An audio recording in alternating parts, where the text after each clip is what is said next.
ইদাস সামাউ ফাতারাত।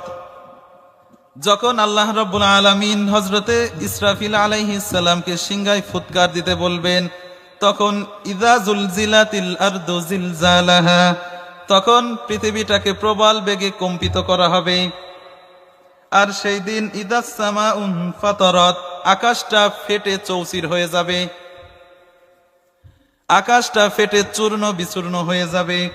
ওয়া ইদাল কাওয়াকিবু তাতারাত, এবং নক্ষত্রগুলো একটার পরে একটা খসে পড়তে থাকবে। বুঝতেছেন কিছু? এই সূরাগুলোতে আল্লাহ রাব্বুল আলামিন কিয়ামতের চিত্রগুলো তুলে ধরেছেন। আল্লাহ রাব্বুল আলামিন বলেন, যেদিন আমি ইসরাফিলকে সিংহায় ফুৎকার দিতে বলবো, সেদিন আসমান খান খান হয়ে যাবে, তারকাগুলো একটার পরে একটা খসে পড়তে থাকবে। ওয়া ইদাল বিহারু ফুজ্জিরাত, এবং সমুদ্রের ভিতরে আগুন প্রজ্বলিত করে দেওয়া হবে, সমুদ্রের ভিতরে আগুন জ্বলে যাবে।